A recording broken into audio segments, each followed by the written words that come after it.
Good evening, everyone. This is Ellen Sayuda, Chair of the Farmington Board of Education. I'd like to call the meeting, the Monday, May 3rd, 2021, Farmington Board of Education meeting to order at 7 p.m. If we could all stand, please, and say the Pledge of Allegiance. I pledge allegiance to the flag of the United States of America and to the republic for which it stands, one nation, under God, indivisible, with liberty and justice for all. Okay, thank you. Next item on the agenda, item 3, approval of minutes. Approval of the minutes for the April 6th Board of Education regular meeting. Can I have a motion? Liz Fitzsimmons, motion. Christine Arnold, second. Any comments or changes? Dee, if you're out there, I just have a couple of changes. This is Ellen Sayuda. I was not in attendance, and on page 2, I'm listed as going into executive session. Okay, anyone else? All in favor? Aye. Opposed, abstentions, carries. Okay, next item on the agenda, item 4, inviting and receiving public comment communications. I'd like to ask Liz Fitzsimmons, our vice chair, to read our policy on public comment. Liz? Thank you. The following guidelines are to assist those who wish to speak during the public comment portion of the meeting. Speakers are allowed up to 3 minutes to speak. Public comment is an opportunity for the Board of Education to hear from members of the community. Board members will not be answering questions or discussing matters brought up in public comment. As it deems appropriate, the board may place such matters on the agenda for future meetings for discussion in accordance with the Freedom of Information Act. Civility is expected. Rude or disruptive conduct is not allowed. For example, personal attacks or shouting. After being warned by the chairperson, a person's persistence in disruptive conduct shall be grounds for summary termination of that person's privilege of address. The superintendent is responsible for personnel matters. No speaker shall use public comment to bring formal charges against any board employee. Any such charges should be directed to the proper authority in accordance with Board Policy 1120. Thank you, Liz. Now I'd like to turn public comment over to our Director of Technology, Matt Ross. If you have public comment, please raise your hand to be unmuted. Speakers will have 3 minutes for public comment. If you could please state your name and address for the record. Matt? And I just want to double check that you guys can hear me. Yes. So we do have our first public comment is Marcus Fairbrother, and I'll enable you. You can go ahead and unmute. Good evening, good evening, everyone. Marcus Fairbrother, 12 Candlewood Lane. I'm really excited to see that tonight you will be voting for your final formal approval of the high school project. This is a project that's been a long time coming, and I know that all of you on the board have been a deep part of that process. It's been thoughtful, diligent work. Beth Kentner and Ellen Sayuda have been intimately involved with it from the beginning 2 years ago. Other board members, I've seen you on the community presentations that have been wonderful. And I just want to say that I greatly appreciate all the work that you have done on behalf of the community.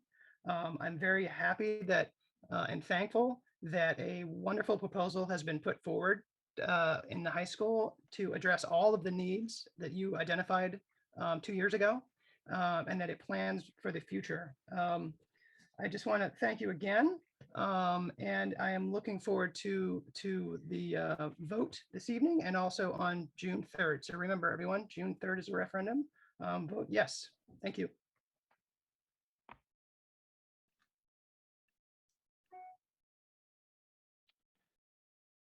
Our next public comment is Emily Kellini. Hi, this is Emily Collini at 30 High Street. And I also wanted to thank the board for their work on the FHS building project and also thank the committee. It's great to have a project that I can support so enthusiastically and encourage others to do the same. I appreciate all of the hours and decisions that these two committees, both the Board of Ed and the Building Committee, have made on behalf of our town. And you really worked hard, and it's been a labor of love, and I hope we can see it across the finish line now. I want to encourage all Farmington residents to continue to advocate for this project in your personal citizen capacity. I appreciate that the quiet period is quickly approaching for the town, but I do think that your voices, just as neighbors and friends and colleagues, is so important here in our town. So I encourage you to continue to use your voice as a private citizen. And I look forward to the rest of the meeting tonight and also to voting yes on June 3rd. Thank you.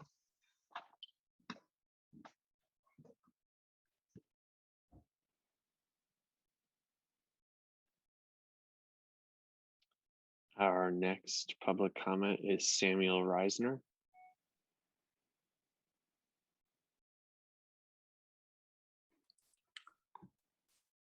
Hi, it's Sam Reisner at 41 Main Street. And I also want to voice my appreciation for the work of the board and of the building committee in preparing for the referendum on June 3rd. The work has been really intense. A labor of love was mentioned, and I believe that it was a labor of love. I believe it's also thankless work, very, very difficult work. And it's an immense project and a necessary project. And I do believe that this is a comprehensive solution and that it is the right solution at the right time. I do encourage the Board of Ed to speak as much as possible about your support of this project up through the allowable time period when the quiet period begins on May 11th. And then also to continue as a citizen to support the project and voice that. And I encourage everyone to vote yes. So thank you.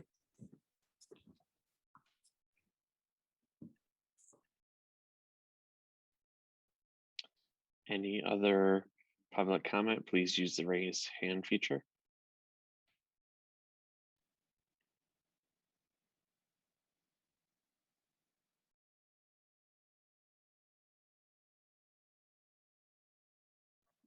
Last call for public comment.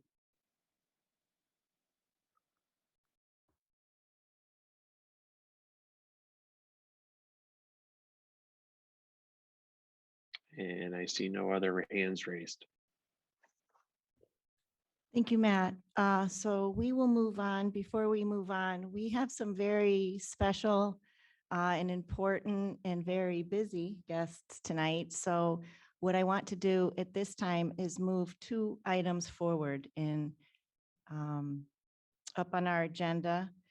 I would like to move, may I have a motion to move item 6A, approval of Farmington High School building projects, schematic design and project cost estimate.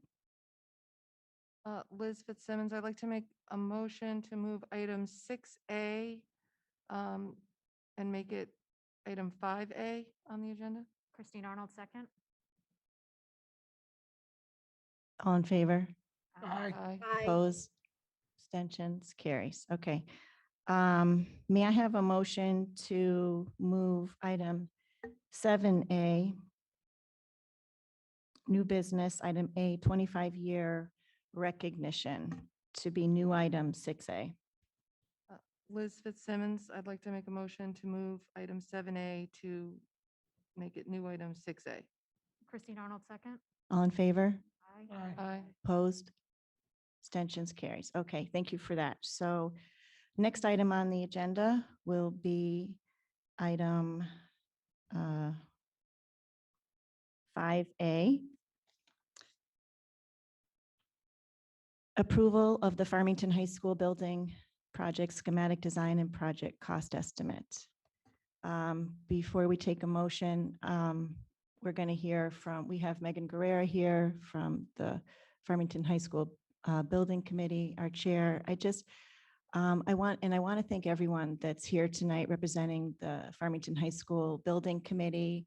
Especially want to thank Beth Kintner, our Board of Ed liaison, who has been so dedicated in this process. And I need to thank our professional partners, Chris and Mark from CSG, our owners representatives, who have really been our eyes and ears within the industry and the state during this entire process. And TSKP Architects, and Richard, who has been absolutely masterful at helping our building committee and our community fully comprehend the proposed schematic design through all of our presentations. And I want to thank our town representatives, Kathy Blonsky and Kat and Devlin. This has been a real heavy lift, and it's involved a lot of nights and weekends, and that does not go unnoticed. And of course, thank you so much to Kathy Greeter and her team, who have spent countless hours attending meetings and community presentations. And most of all, I need to give my heartfelt thanks to one of the most dedicated women I have had the pleasure of knowing, Megan Guerrera, our esteemed chair of the Farmington High School Building Committee. I think everyone on this committee would agree that it's been Megan's leadership that has kept us moving forward and kept us informed and most of all, kept us unified. Megan, the board cannot thank you enough for your tireless and committed leadership. You framed this process from the beginning. You've kept us all on track, informed, and you do so with the utmost purpose and care. And what you have done for Farmington will most certainly have impact for generations to come. So we just thank you so much for your continued leadership. I think at this point, Kathy, did you have anything to say and then introduce the presentation? I think you provided an excellent introduction for this agenda item, and just really thrilled that we have our guests here. They're going to go through a presentation, and then we'll, after that presentation, we'll open it up to any discussion, and then really look at the motion for action. So we'll start with Megan. Thank you so much, Kathy. And Ellen, thank you so much for those very, very kind words. It has been an honor, a pleasure. Again, hard work, but hard work with value and meaning. And I know how much this project is going to mean to the future of Farmington and to the future of Farmington students. So I do appreciate the opportunity to have served on this committee to date, to serve with all these wonderful representatives from our town, whether that be in an official capacity or residents who volunteer day in and day out as well, to really deliver a solution here that we're going to talk about tonight that I think we can all be really, really proud of. So again, thank you. And to move into the presentation, we want to just thank the Board of Ed for having us this evening as well. As Ellen mentioned, my name is Megan Guerrera. I am a resident of Farmington, been a resident for 20 years. I have 2 boys in the Farmington High School at the moment. And I am also the chair of the Farmington High School Building Committee. Tonight's presentation focuses on the schematic design and project cost estimate for the Farmington High School building project. The comprehensive new high school design has been achieved through the collaborative efforts, time, and dedication of residents, elected officials, and staff from the town and Farmington Public Schools. I'm excited to share the details of this project with you. The entire FHS Building Committee believes this is the best solution to address the Board of Education's statement of needs and will provide a flexible and engaging learning environment for our students and the community. So we're going to start tonight with just a quick overview of the proposed site design for the new high school. So if we could just go on to the next slide there, that would be great.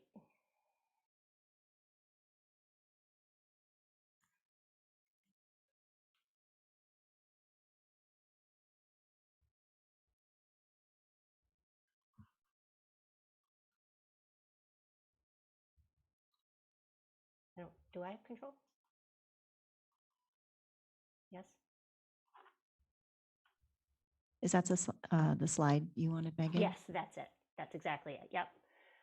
So we're just going to start with the proposed site design for the new high school and just kind of a few bullet points to think about when we're looking at the overall site design and some of the reasons why this approach was taken. So the building committee, along with the professional partners, really looked at options that would conserve existing resources, of course, improve safety and security, improve traffic flow and vehicular circulation in the site, as well as improving traffic on Monteith Drive. So that was certainly part of our conversations.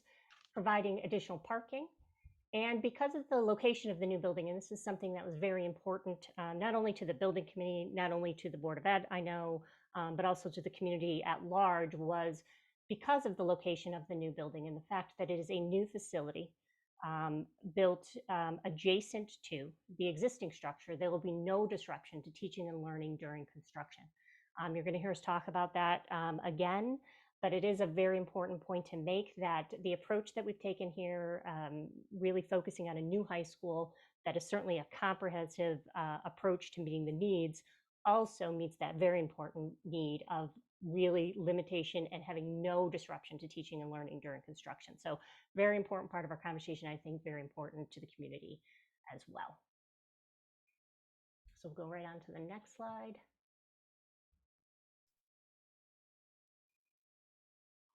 So first we're gonna walk through a quick overview of the floor plan. So this is the floor plan of the 3-story, 239,000 square foot high school.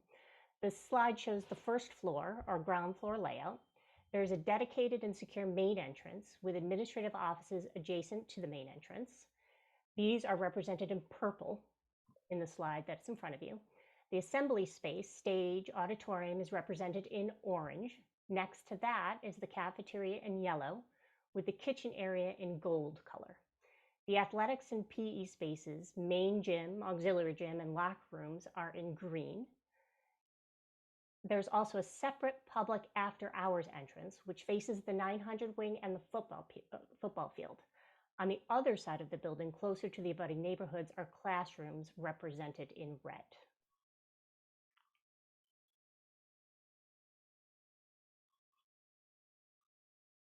Okay, going to move right on to the next slide. So just a quick overview of the second floor. So again, the second floor has more classrooms, again, that you see in red, as well as the library, which is represented in yellow in the slide in front of you. Go on to the next slide. And the third floor. So again, quick overview of the building overall. So this is the top floor of the new building. And as you can see here, as we've seen duplicated, there are only classrooms on this floor that you see represented in red.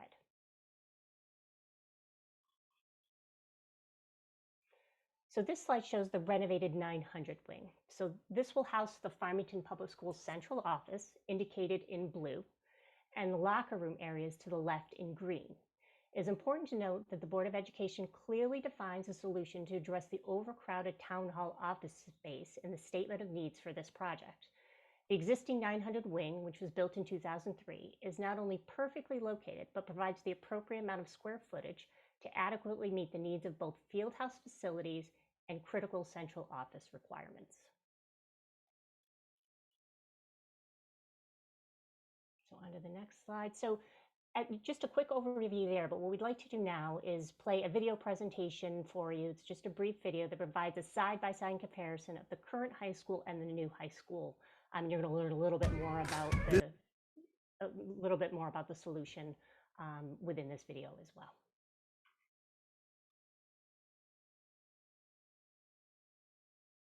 Thank you for joining me. My name is Megan Guerrera, and I'm the chairperson of the Farmington High School Building Committee. In our time together, we will review both the current and new Farmington High School. Please take note of the significant space, safety, and learning limitations of the current Farmington High School as compared to the many opportunities for engaged, inclusive, and safe learning provided by the new Farmington High School. Much of the high school was built when the enrollment was 800 students. Farmington High School now enrolls approximately 1,300 students. 10 additions have been added over the years to try to address the growing student population, but there are many spaces that cannot accommodate today's teaching methods. The proposed building provides flexible spaces that can accommodate a variety of teaching methods and a variety of instruction, including individual, small group, and large group instruction. The building also creates communities of learners by clustering classrooms around breakout areas, faculty offices, and support spaces. The new facility is planned for future student population growth over the next decade. There are 23 separate entry points, sightline issues, challenges in separating the high school boundary to public access points, inadequate lighting inside and outside of the building creates a challenging building orientation. The current parking lot configuration does not provide nearly enough parking.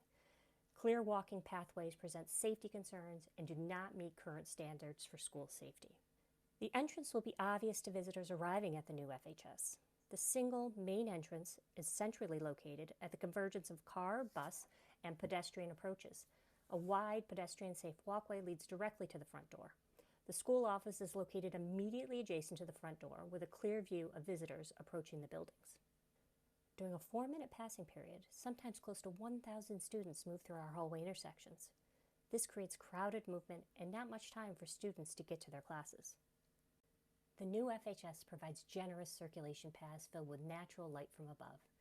Major assembly spaces such as the library, cafeteria, and auditorium could be located along a central corridor, which is large enough to serve as breakout areas or as a lobby for those assembly spaces.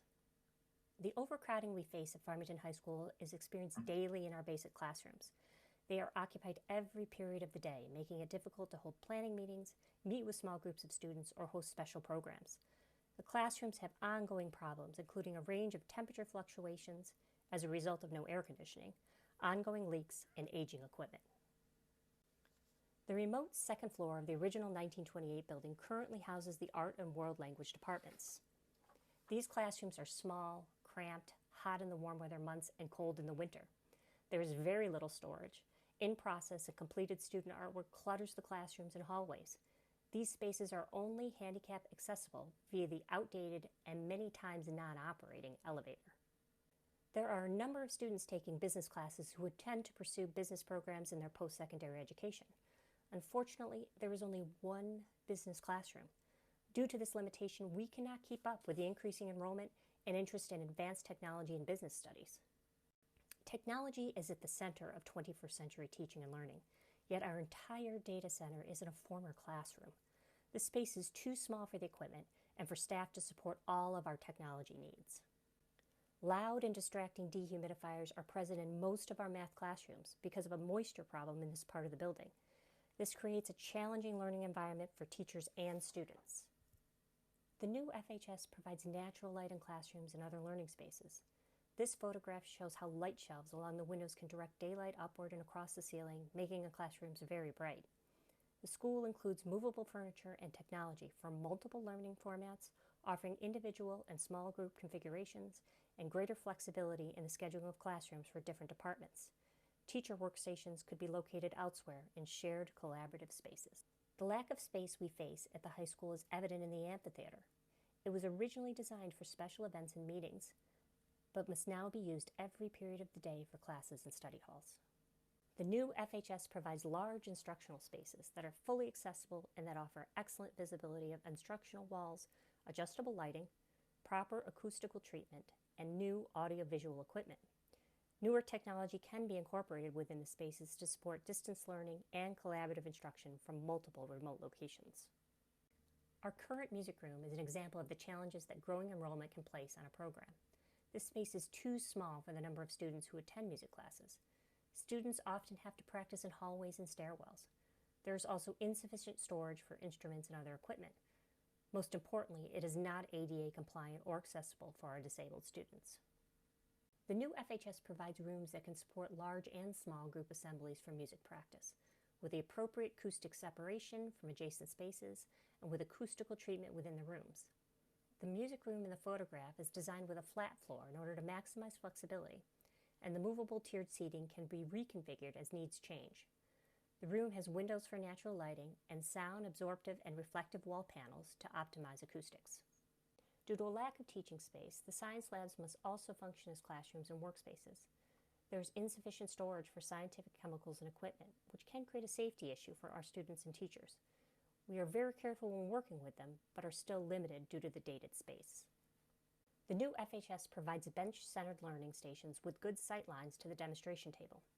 The photograph shows a high school science lab with operable windows to enhance the work environment. Ample daylighting reduces the need for artificial lighting, thereby saving energy. Durable finishes such as seamless flooring simplifies maintenance. In applied arts classes, students work with power tools and all kinds of objects. The classroom is too small to expand on project opportunities, as these types of projects require sufficient space to ensure student safety.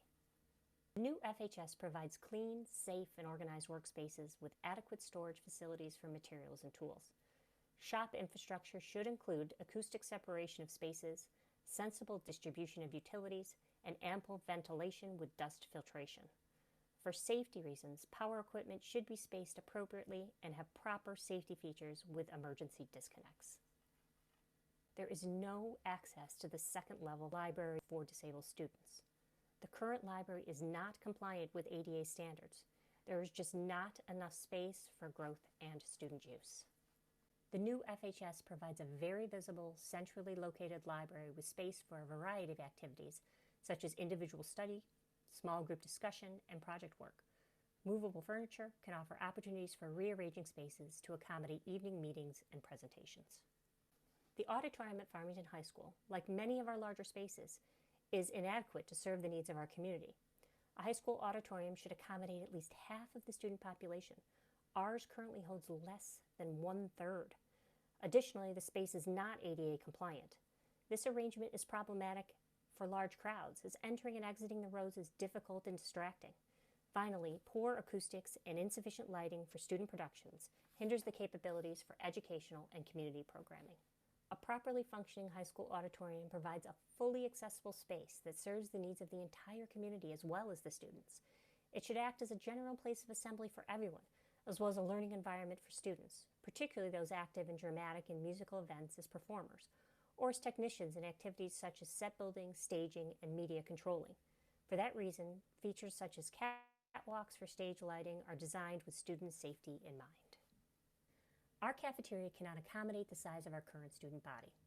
4 lunch waves must be organized, the first beginning before 10 a.m., which is when food can legally begin being served. Those students are not only scheduled for lunch at 9:50 a.m., but they must also get their food and eat in under 30 minutes. This is difficult with the number of students assigned to each lunch wave. Additionally, a minimum of 5 faculty members must be assigned to monitor each lunch wave, which is challenging given faculty teaching schedules. The cafeteria is also used for study halls in the beginning and end of the day due to insufficient classroom space. At times, nearly 200 students are assigned to a cafeteria study hall. This is hardly an environment conducive to student academic achievement, and again, several teachers must be assigned to monitor these large crowds. The new FHS provides a cafeteria that can serve not only as a space for dining, but also as a space for other activities during the day and on evenings and weekends. The space in the photograph is a high school cafeteria, and it also functions as a ticketing lobby for the auditorium and the gym, as a concession area, and as an assembly space for various meetings and presentations. The old gym is too small to hold any athletic events. Therefore, it can only be used for storage, small practices, and some gym classes. The main gym is not ADA compliant or handicap accessible when the bleachers are pulled out. There is no air conditioning, so it is often very hot during late spring and autumn events. It is also located directly across from the auditorium, so these two popular areas must compete in terms of space, sound, crowd control, and parking. The new FHS provides a gym for phys ed and athletic team events and is large enough for major assemblies of the student body.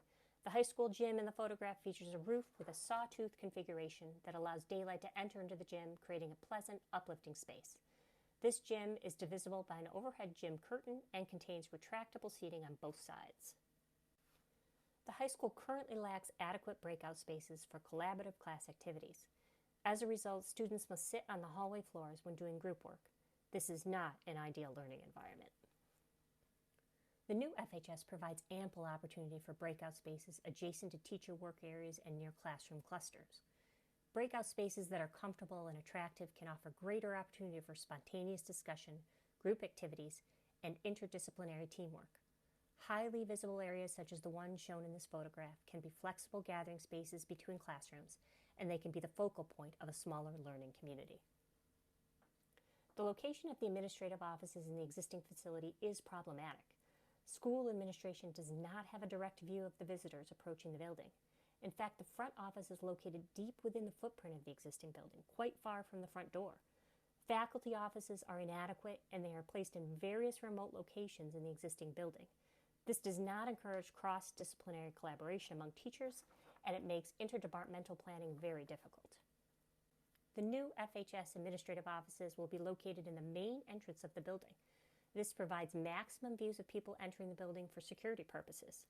Faculty offices will be placed in each of the learning communities to encourage interdisciplinary collaboration.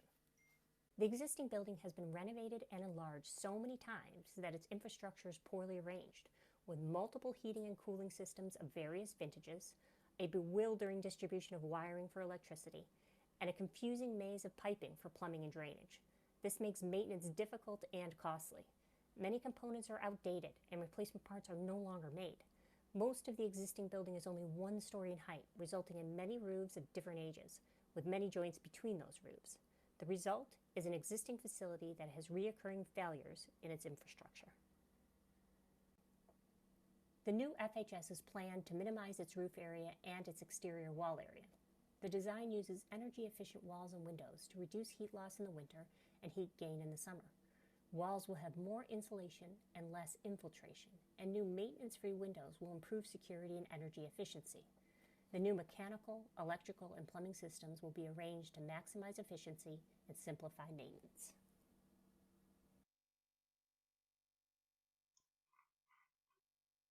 Great, thank you very much, Matt.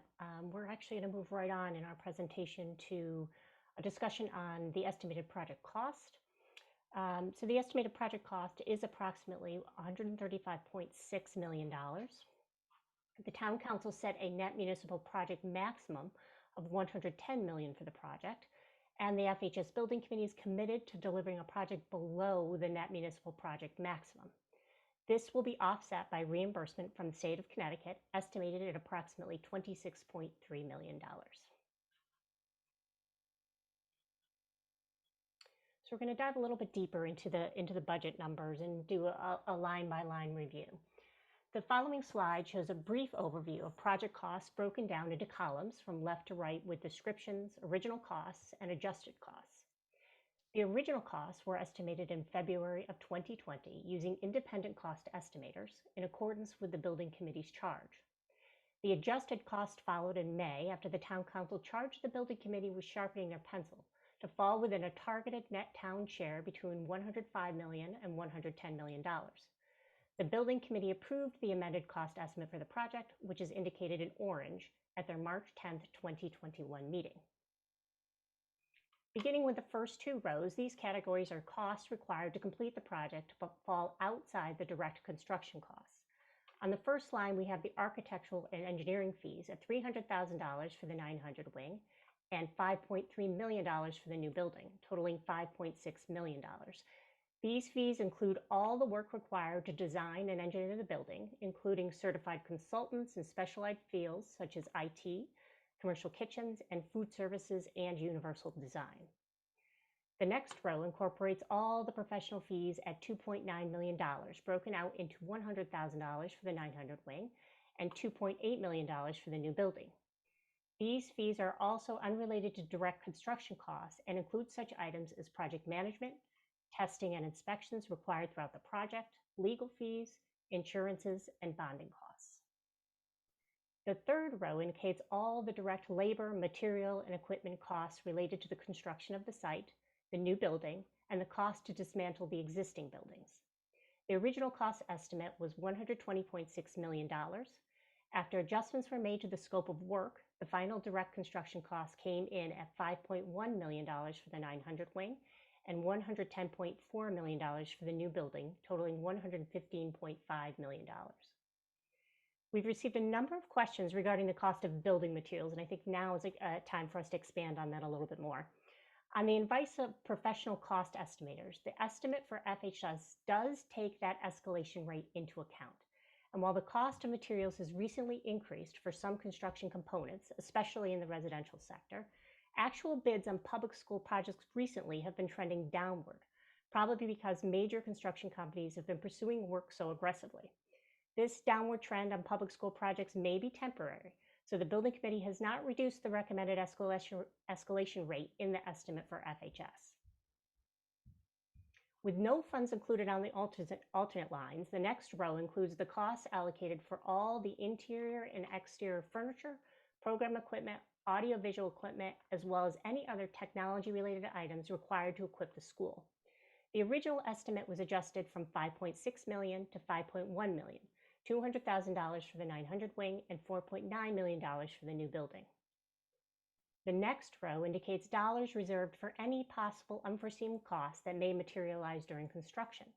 These numbers were adjusted from an original $7.1 million down to $6.4 million, $300,000 for the 900 wing and $6.1 million for the new building. These numbers were adjusted to a grand total of $135.6 million, $6 million attributed to the renovation of the 900 wing and $129.6 million to the new building. Next are the estimated state reimbursement costs. According to the 2021 reimbursement rates, Farmington's rate for new construction is 18.93% and the rate for renovation is 28.93%. The adjusted reimbursements equal $26.3 million, ultimately resulting in an adjusted net town share of $109.3 million, $4.3 million for the 900 wing and $105 million for the new building. The $109.3 million falls within the net town share target range of $105 to $110 million set by Town Council on February 4th, 2020, which you will see on the last line of the chart. I'd now like to introduce Kat Krajewski, Assistant Town Manager, who will provide an overview of the tax impact. Thank you, Meg. Because of Farmington's ongoing retirement of existing bonded debt, there will only be 5 years, fiscal years 2023 to 2027, that the high school project will increase the property tax.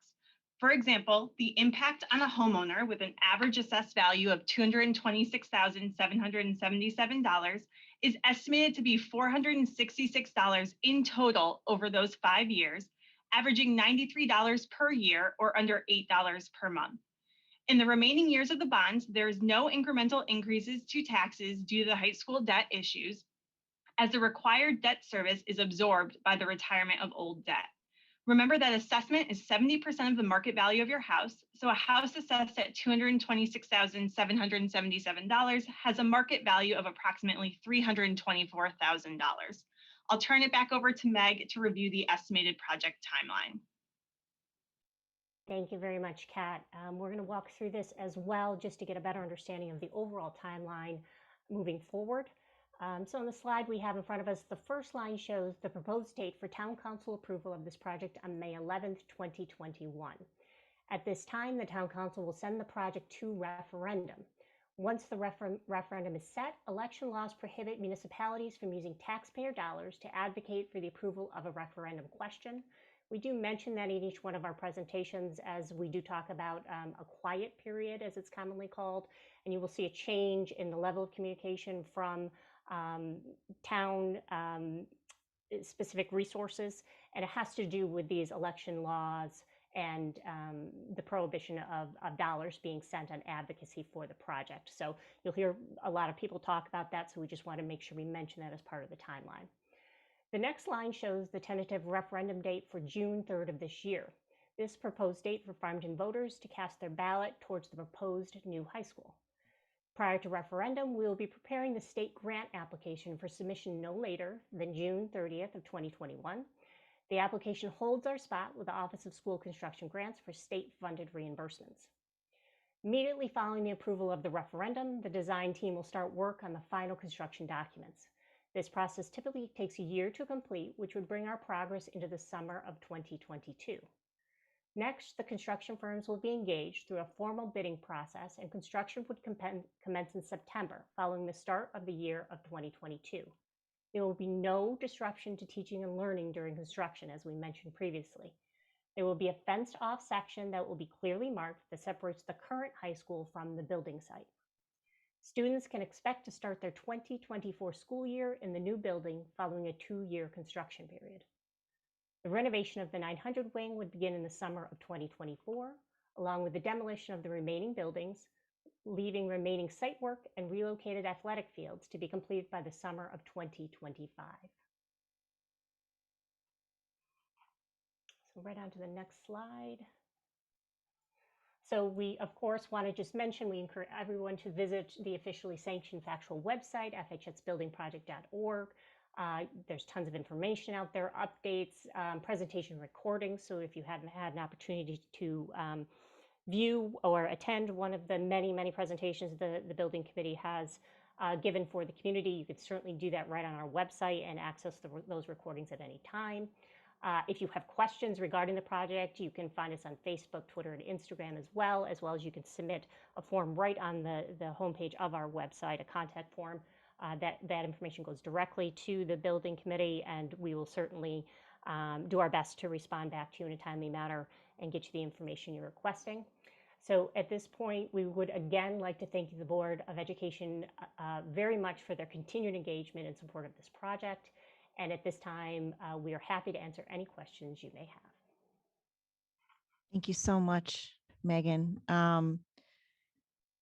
Thank you for all these materials. So just, I want to remind the board, you all have the schematic design report, and that has a lot more detailed information, renderings, drawings, pricing, cost estimates.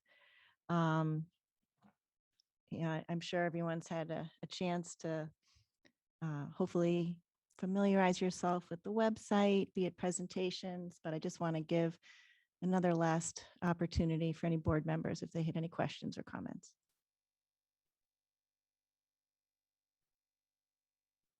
Oh, Bill. I don't really have any questions, and I think part of the reason why I don't have any questions is because Megan and her team and the entire building committee have done a phenomenal job of really being thorough and covering every aspect of the project, the necessity for it, the financial impact on the town, and concerns people may have about why we need a high school now. I think all those questions have been answered. What I would, one of the things that was not really included, because it's really a schematic discussion, but there's also the reasons for a high school, why we need a high school that are kind of, outside of the structural challenges of the building. And the one that continues that weighs on me is the NESCAC certification process. Several of us sat in the room with NESCAC when they came here in the library 4 years ago, and we can all say with great confidence that the concerns about the building were raised then regarding certification. And I know the building committee and some of the advocacy groups have put out information as to what the impacts are with respect to essentially losing certification. So I think that to me is what keeps me up at night as much as the physical needs of the building. So that being said, this is our second go around. I hope it's our last go around. I'm 100% behind the work of the building committee, support all of what it's done. I applaud the bipartisanship that went into this process. I applaud the town council's support for this process, and I look forward to voting yes on June 3rd. Well said, Bill. Anyone else? Liz? Yeah, so I don't have any questions. I'd like to thank the building committee and especially Megan for all of her excellent work on this. I do just want to say, I really do think that the side-by-side video is excellent to really just lay a foundation for why we do need a new high school. I mean, this is just the schematic vote, obviously, but I think that for anyone who is on the fence or is thinking that change is difficult, I mean, in Farmington, change is extremely difficult. I mean, we have a lot of people in town that have lived here for generations upon generations. And, this high school is our flagship school, and it's in a lot of ways a symbol of the community. You see the school on the hill, you see this as a symbol of our community. And this high school, Farmington High School, has given this community so much. It has been here for a very long time and has given Farmington a lot. And I think that one of the ways that we can truly honor Farmington High School is to retire it gracefully, give it a graceful retirement, and do what's right for this school instead of kind of letting it be run down and be mocked and be a laughing stock, because it really is not, it's not what it should be. It's not a high school that Farmington deserves. This community deserves much more. The students deserve more. The staff and teachers that work here deserve more. And do we really want this school to be the symbol of our community? Do we really want this? Do we really want a school that does not serve every student, every community member, and every person that works here? Do we want this school to be what represents Farmington? So I think that side-by-side video really shows that, and shows what it can be and what the symbol of Farmington can be and what our community can be. So I really do think that the building community has done an excellent job in showing that.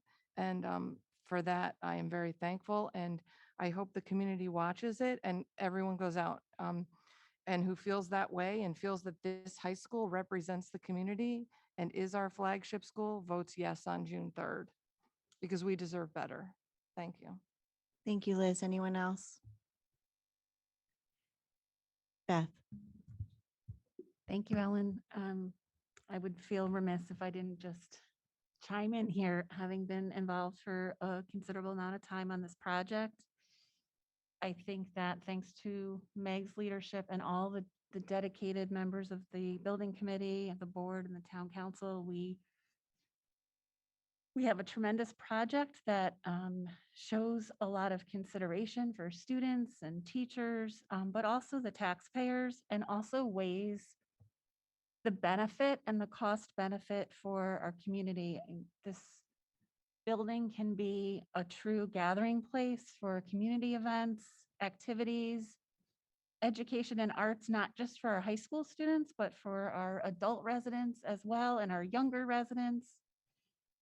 Sporting events, and it also serves as our community shelter. And for anyone who had to spend time here about 10 years ago when we had a terrible storm, and I think many people in town lost power for up to 9 days, it was completely inadequate and didn't serve people well. It was, not handicapped accessible for residents who were here and needed that. And like Liz said, we deserve better. Our students and teachers deserve better. And this has been a long time coming. I think we've been very conservative and cautious in extending the useful life of most of this building. This issue is separate from the 1928 building. I want everyone to understand that voting yes for this high school is not voting for that building to go away. That's going to be a separate process. But what we're really talking about is the area of the building that helps to educate our students and make them comfortable and safe with a reasonable tax impact because of the timing of this. So really, when we look at the building meeting the needs and also being considerate of taxpayer dollars and being a good investment, as opposed to continuing to keep this building running the way it is with the required maintenance and repairs, that is not a good investment of taxpayer dollars. I think that most people will see that this is the right time and this is an excellent project and worth their vote. Thank you. Thank you, Beth. Anyone else? Okay, so Ellen, oh, Haley has her hand sorry. up. I'm sorry. Apologize. Sarah? That's okay. I just wanted, I don't want to reiterate everything that everyone just said, but I just want to say how thankful I am for the work that has gone into this. And I want to agree that video that was played tonight, I've seen it before, but even seeing it again, it really does such a great job of showing the need. And I agree that now is really the time for us to move forward with this. And I throw all my support behind this project. Thank you. Thank you, Sarah. Anyone else? Okay. So I just, I just want to say tonight as a board, that I hope everyone understands the importance tonight as board members of this vote. I think that we are all very fortunate and should be very honored to push this project forward to the council for a referendum date. So with any further ado, may I have a motion for approval of the Farmington High School building project schematic design and project cost estimate?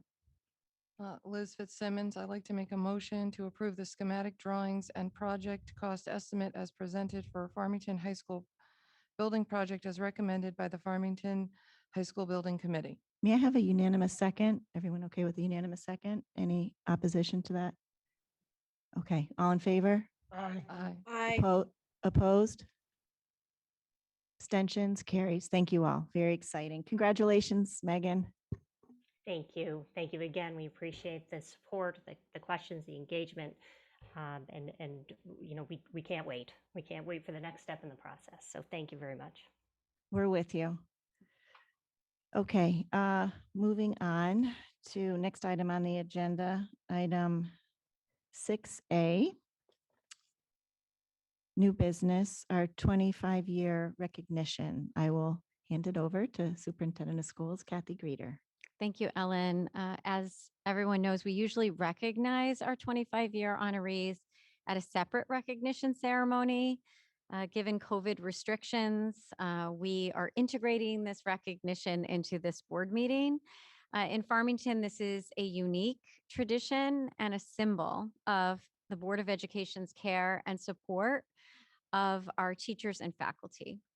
I'm really thrilled to recognize our 4 honorees this evening. Our first honoree is Angie Simpson. Angie spent her teaching career in both West Hartford and Farmington. She has taught several elementary grade levels in Farmington at both West District and now at East Farms. When reflecting upon her time in Farmington, she shared her reflections of being in elementary school. She was a student that English was a second language for her. And she talked about and shared how those experiences have impacted her work as a teacher. She is honored to fulfill her dream to teach within the Farmington family of exceptional administrators, amazing educators, dedicated staff, and insightful students for 15 years. And that's a quote from Angie. She also highlighted her colleagues for their commitment to excellence and their collaboration. Angie is an educator committed to innovation in order to meet the needs of all of her students. So Angie, congratulations. And I would like to give you an opportunity to say a few words to the Board of Education and community.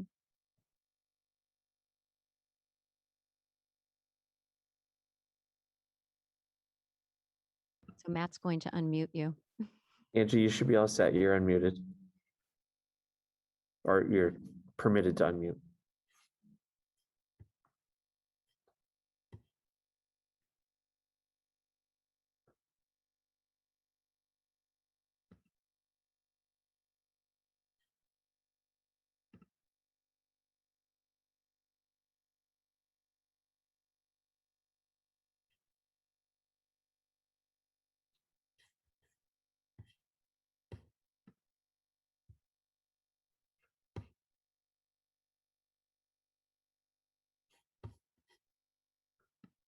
And we'll try one more time here.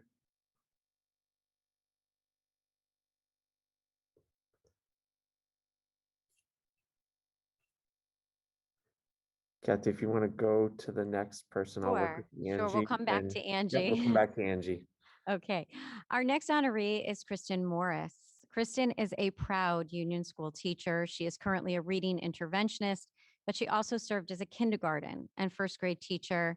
When reflecting upon her time in Farmington, Kristen shared that she has spent her entire teaching career in Farmington, for which she is very grateful. She commended her colleagues, administration, staff, and families as she sees Farmington as a home for her. Kristen is an individual who readily shares her expertise and love of teaching and learning with her students and colleagues. Kristen, congratulations. I'd like to give you an opportunity to say a few words to the Board of Education and community. Kirsten, you should be able to unmute yourself as well. Thank you very much for this. I'm so happy to be a Farmington educator for 25 years. Every year it's been a wonderful experience and I look forward to many more. Thank you so much. Thank you, Kristen. And we can try Angie again as well and see. Angie, you should be all set. You should be able to unmute yourself.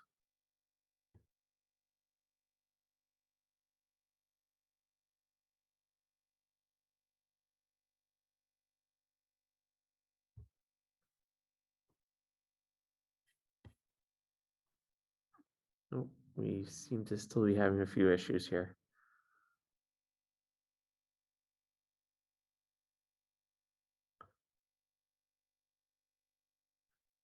We can go on to the next person, Kathy, and I'll keep trying with Angie. And I want to apologize to Kristen because it's Kirsten, not Kristen. So sorry about that.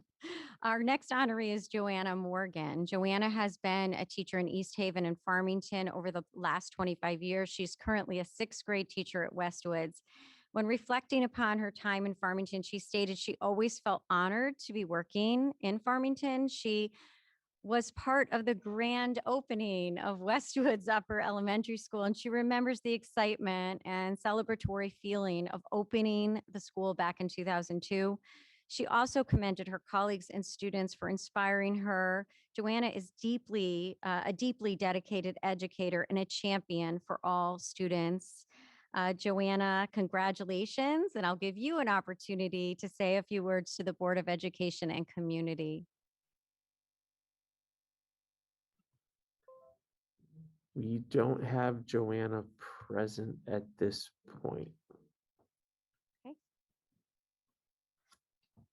So we'll go on to our last honoree, and that's Kevin Kubis. Kevin has spent 20 years in Farmington as a physical education teacher at Westwoods and IAR, and 5 years in Region 15. When asked to reflect upon his years in teaching, he stated how grateful he feels to have the opportunity to teach in a district that continuously sets high expectations for all members of the school district. He credits many colleagues over the last 20 years who modeled dedication, enthusiasm, professionalism, and integrity. Kevin is a leader at Westwoods Upper Elementary School and someone everyone counts on. Kevin, congratulations. I'd like to give you an opportunity to say a few words. And Kevin was unable to join us this evening as well. Okay. All right. So those were our 4 25-year honorees. Usually we have an event outside of a board meeting, but we did not want this year to pass by without recognizing these 4 extraordinary educators. So thank you all so much. Yes, Matt. We're gonna Angie just popped back on again. We were gonna try one more time. All right. Thank you, Angie, for your resilience. Thank you. Go ahead, Angie. All right, am I there now? You are. Yes. Sorry, I am in a place with very bad connection. Thank you so much for your patience with my technology snafu here. I am honored to have reached my 25 years and to do 15 years in Farmington. Thank you for the kind words, and thank you to the Board of Education. And this has been amazing. Honestly, it's been in a blink of an eye. But I look forward to many more years in Farmington. So thank you. Thank you, Angie.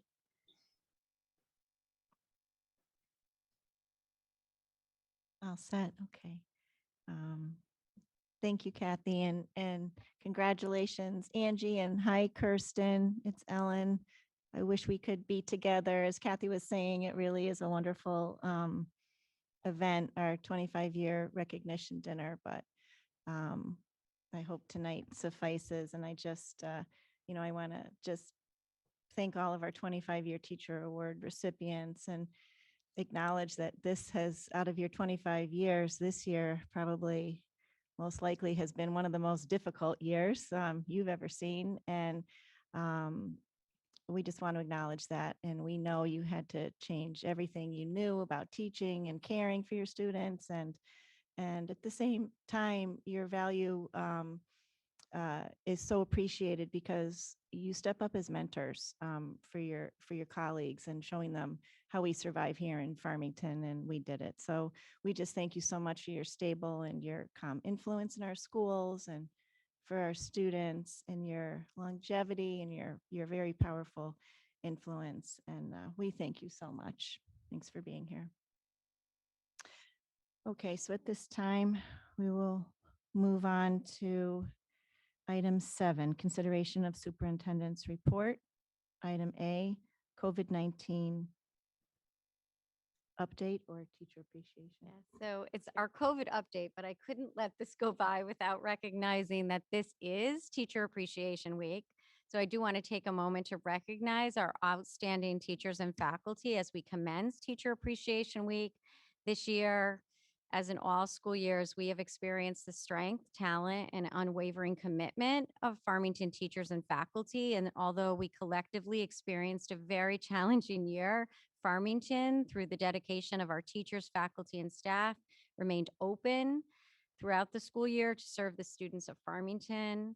I have been overwhelmed by the hard work and collaboration of our teachers and faculty, and we wish them a very happy Teacher Appreciation Week.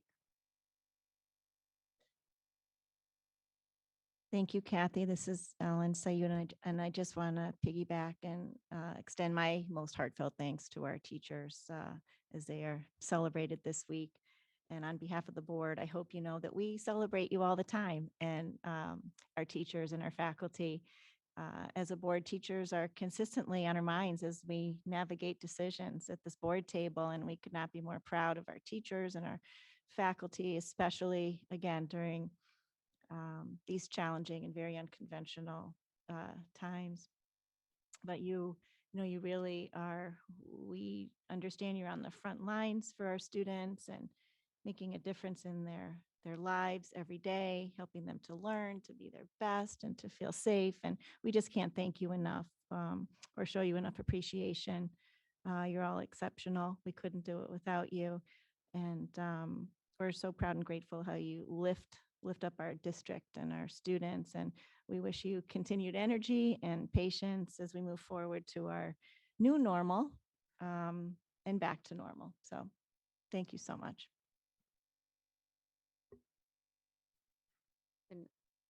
So we always provide this data in our COVID update each board meeting, and you can see statewide data of fully in-person learning, which is the majority of schools and school districts in Connecticut, hybrid, which is just over 20%, and then fully remote, which has declined quite a bit to only 4.6%.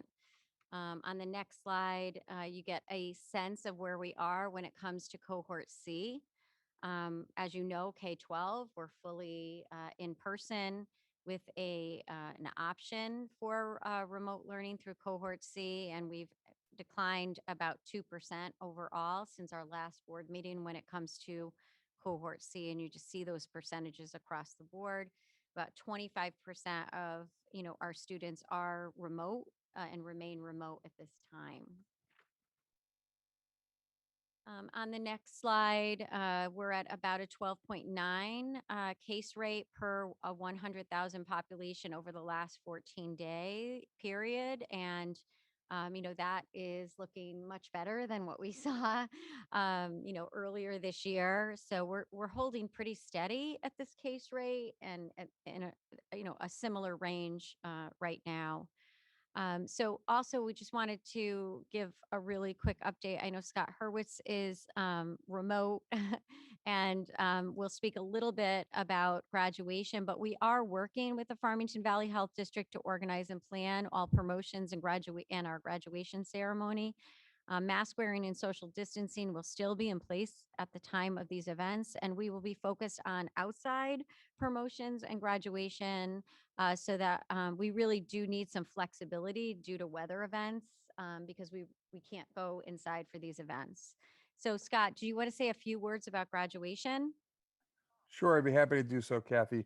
Good evening, everyone. We're very excited at Farmington High School to be hosting graduation at Farmington High School on our turf field. And so we sent a letter out to senior families on the 28th of April, indicating that as the board had voted in their previous meeting, that Wednesday, June 16th at 6 o'clock will be our date for graduation.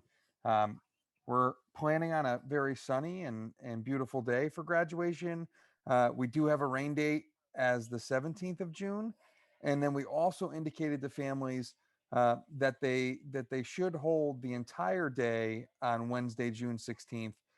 And this is simply the reason that we cannot go inside. And so, if we get to the Monday, June 14th, and the forecast is looking otherwise, we may need to change the time of that graduation. Again, we don't anticipate having to do this, but flexibility has been so important for us in our planning to date that we want to continue to keep that option open moving towards graduation. Finally, right now, in our work with the Farmington Valley Health District, we've been able to offer 4 tickets per graduating senior, and we're working on our logistics and how we're going to lay it out. Right now, we anticipate students and families being in close proximity to assist with our social distancing efforts and then keeping household families connected. I think the really important consideration for our community, depending on what happens with the reopening of the state, is what can be done versus what should be done. And so we rely on the Farmington Valley Health District to help us plan what should be done in order to keep everyone safe, but also have a ceremony that honors our students. So we're very excited and look forward to welcoming several members of the board as well to celebrate our seniors in the class of 2021. I'll just add as well, Kathy, that we have our prom and our senior picnic planned as well. And all of those events have been planned with quarantine time in between in the event that, we have a public health issue that we have to address. But this would allow students to rejoin the next activity without any interference. Great. Thank you so much, Scott. You're welcome. And that's all I have for the COVID update. Thank you, Kathy. Next item on the agenda, item 7B, East Farms Kindergarten Academy update. Okay, that is me. So I would also like to say thank you to all the teachers this week. Thank you for caring for each other, caring for our students and families. And your work this year has been just admirable, to say the least. So we continue to plan for East Farms Kindergarten Academy. In the Board of Ed packet on page 20, I provided a little update on where we are. We meet bi-weekly. We have strategic planning meetings with a cross-roll team. As you can imagine, there's a lot of coordination, and we are planning for careful transitions of our students because they are moving from preschool.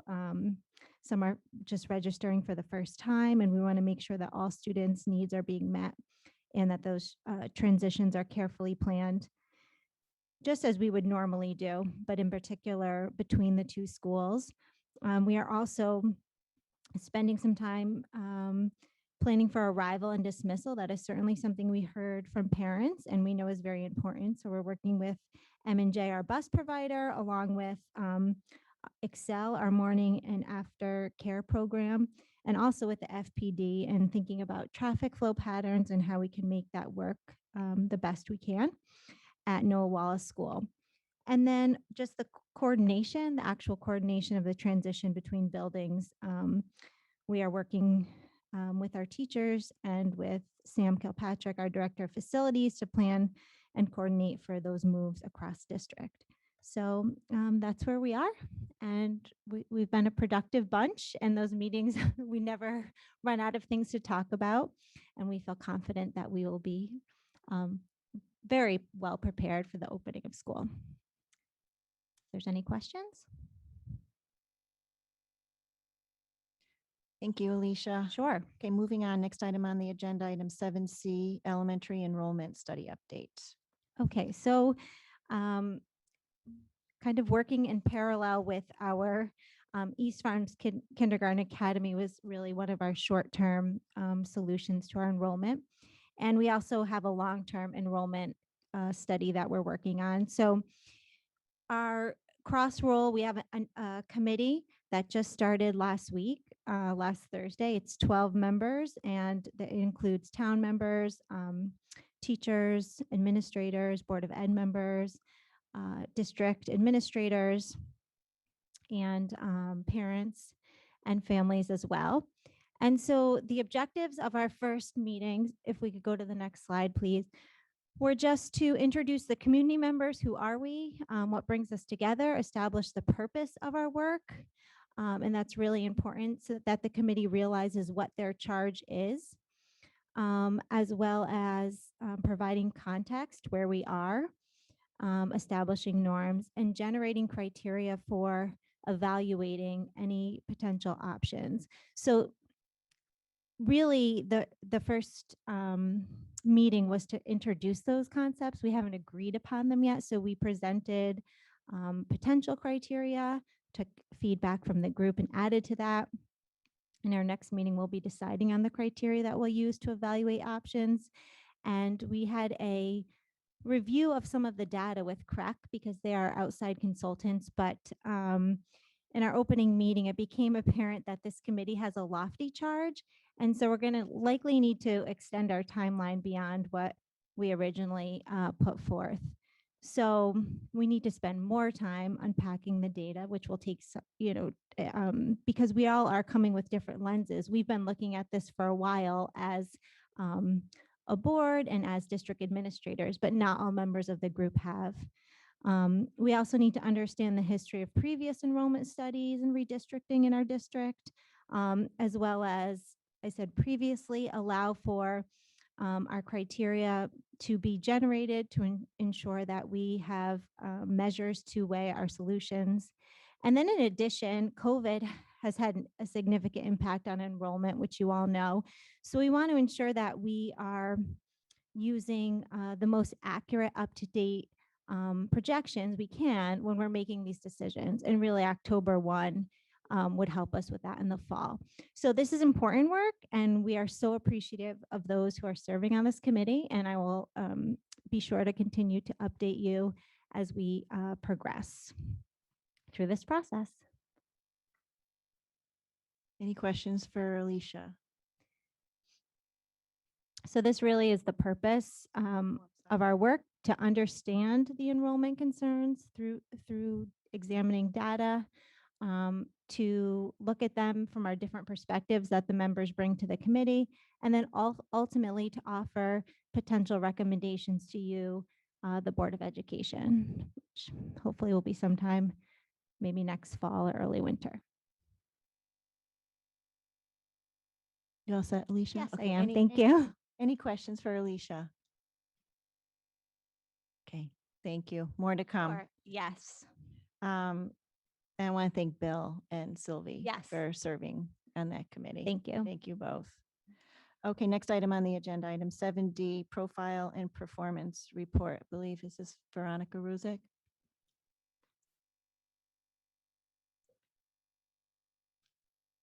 Good evening. Can you hear me?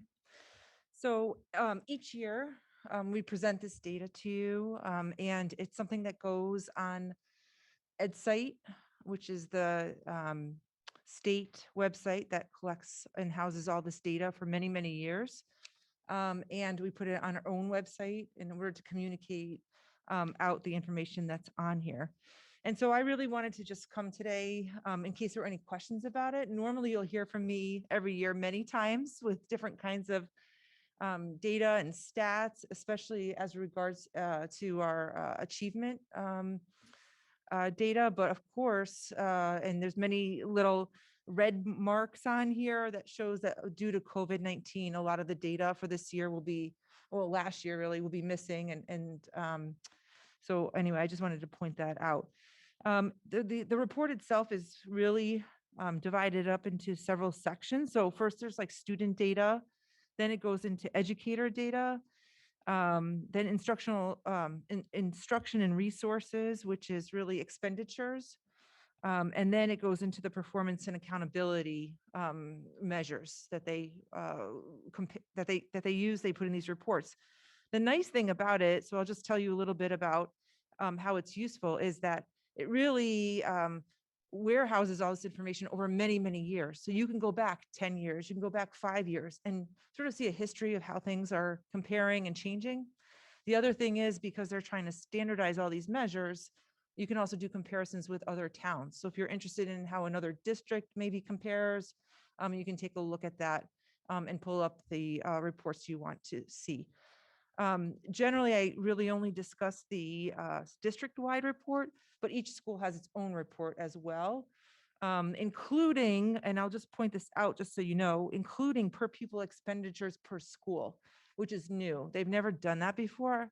I'm not sure how valuable it is, and I just want to say a couple of things about it, that it's not always comparing apples to apples. Because it's also possible that in one school it may have a specialized program that maybe another school does not have. So I just, in case you do look at it, I just want you to take it with a grain of salt, because, for example, some schools have an SLC, which may be more, staff, more staff, teachers, equipment, all sorts of things that go along with a program like that being housed at a school, and not all of our schools have that SLC. So I just wanted to point that out in case you're looking at it and wondering why, for example, Union School has a higher per pupil expenditure than maybe some of the other schools. In students, I just wanted to point out, I just wanted to make the connection, because last time, as you probably remember, we were able to present a very thorough, I guess that's a code word for long, but I'll call it thorough, report about our equity efforts in town. And I just thought it'd be interesting just to point out here the changes we've experienced in 10 years. It's very interesting. So in student enrollment, we have virtually the same number of students exactly as 10 years ago. I think it's about 7 students difference between 10 years and now. But certainly the makeup of the students is much different. Back in the 2009 report, you would have seen a percentage in the of Asians in our town, in our schools, was 11%, and now it's 22. Black or African American was 5, and now it's 4.7. Hispanic was 4.3, and now it's 8.6. And there's a new category, 2 or more races, which was not something that was used 10 years ago. So that's something that just within the past 2 or 3 years has now been added. And white students accounted for 79% of the school population at that time. So it just really speaks to the diversity of our town, and how all the things that we talked about last week in terms of our equity measures are so important. And again, important for everybody, because we live in a very multicultural society. In educators, I just wanted to point out, so on page 3 of this report, oh wait, no, I'm sorry, page 2 of the report, at the top there, you'll see the educators by race and ethnicity. And so especially last week, Kim talked, or 2 weeks ago, Kim spoke a lot about all of our efforts in this area in terms of hiring. And there gives you really the numbers in our district and in the state of educators by different race and ethnicity. So it's really interesting to have this data over time, and really can sort of, by looking at the numbers, you could see, how then our efforts are change or become, what we're working on, because you can just see some of the trends in the data here. In terms of accountability, really the only thing I wanted to point out are a couple of things really on page 5, I think is a really interesting, again, a lot of data here is missing because we don't have it, but just an interesting measure here that also was not around 10 years ago is the college entrance and persistence rates. And I think that that's something that we look at more and more as a measure of, you can't account for all of it in terms of how well prepared students are for school, for their post-secondary education, because people might leave for many reasons. The economy turns bad, those kinds of things. But certainly we'd want to see as much as possible students persisting in school. So that's just an interesting measure that we certainly look at over time. and see if that's those numbers are staying high. And then on page 6, those are the only sort of results that we have that would have been in our accountability, but accountability was suspended for the year. And I just wanted to point out the whole right there, the progress towards English proficiency. Those are our students who are in our EL program, English learner program.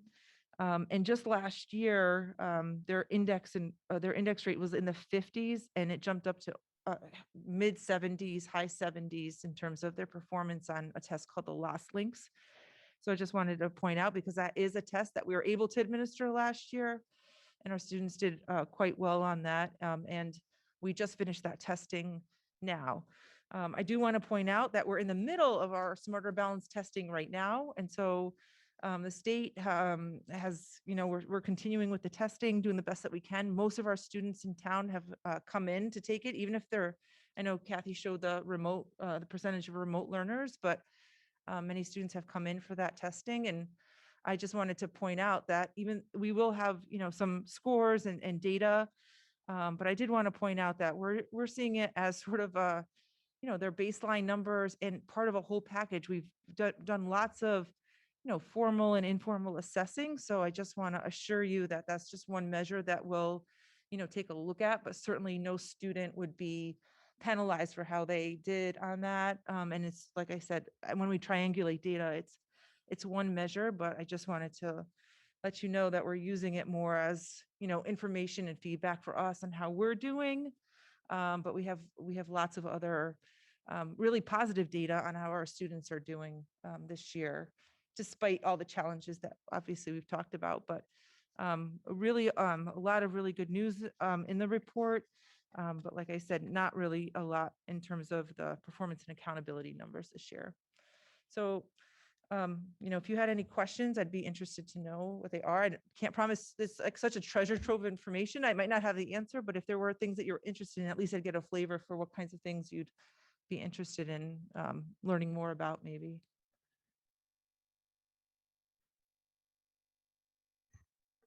Thank you, Veronica. Any questions for Veronica?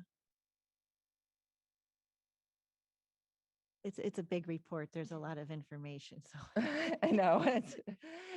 It's okay if you don't have questions. I'll just take that as I did a good job explaining it.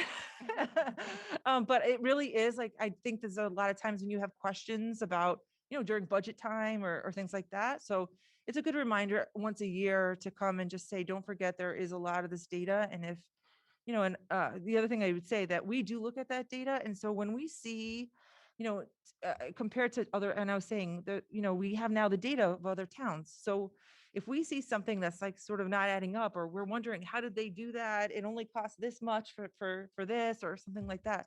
We're able to call people up or investigate that further. So it really is important data for us to have, and interesting data, and often leads us down a good path for figuring something out.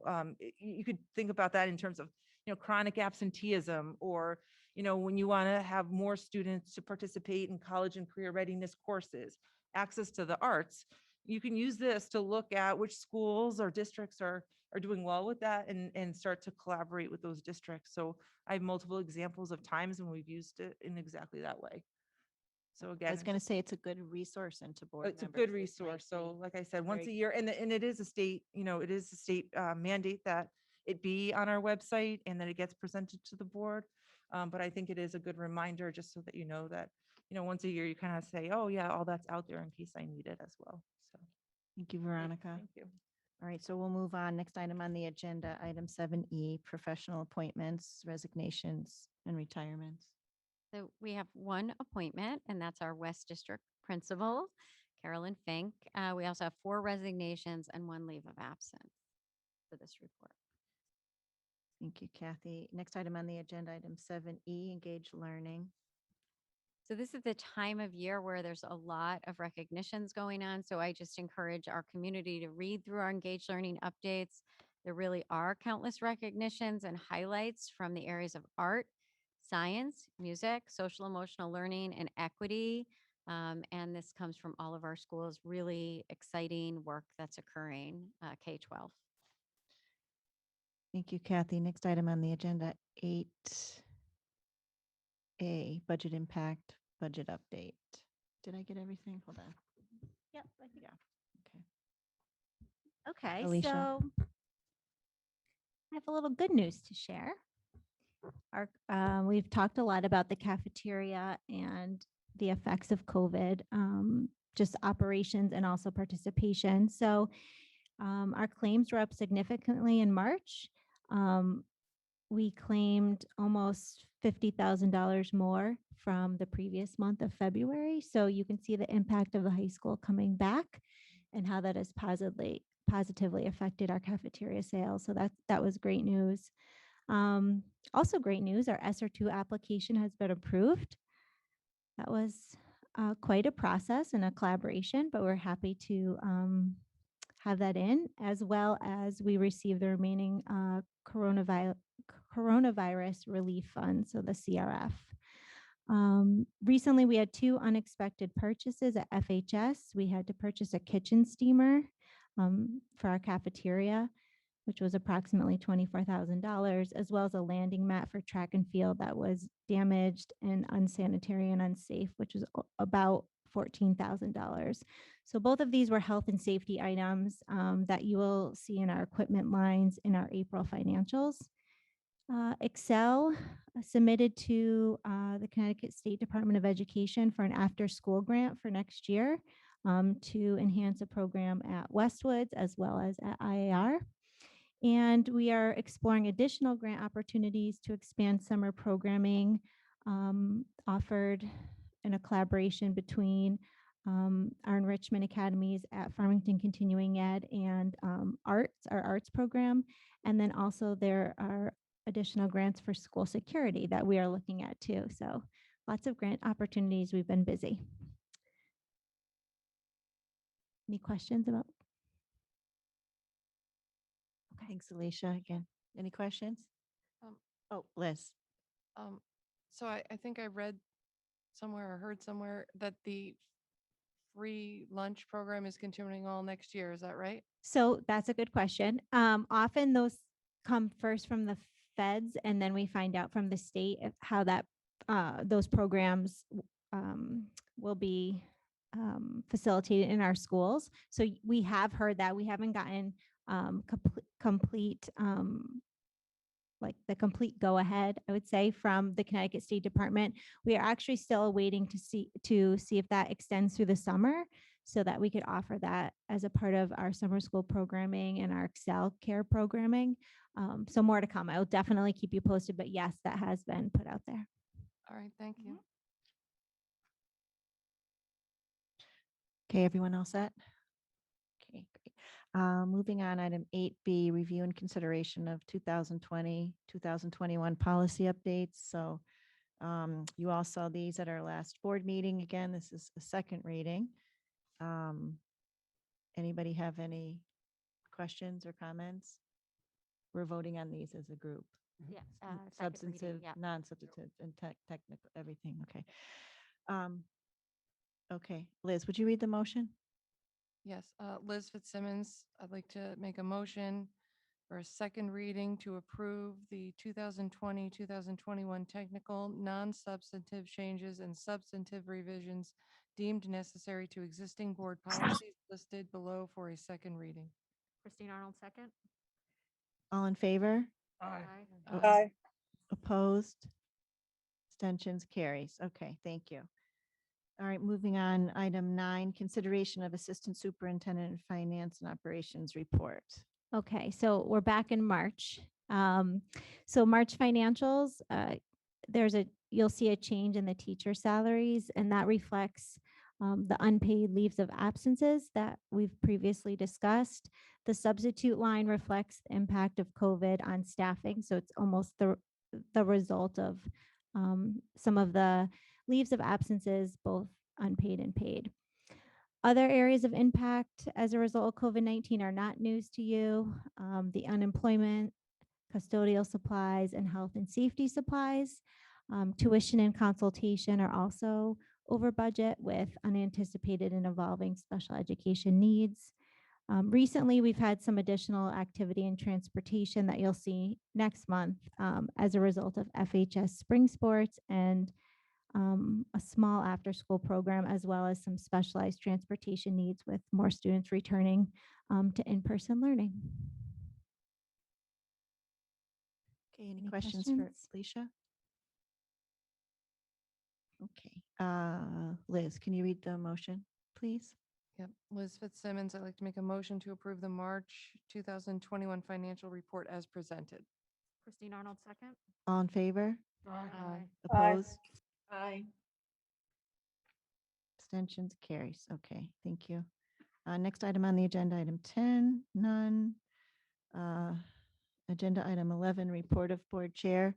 I'm sure you've all seen, I just wanted to make sure everyone knew our town budget passed. We had 1,461 residents voting. That's actually typical, unfortunately. 1,000 yeses, 455 nos, and very happy to report all 3 bonding questions passed. So we are in good shape. And I just really want to again thank all the board members who've participated in our very aggressive schedule of the community presentations. I thank you very, very much. That was a very aggressive schedule, but they've all gone really well, good feedback.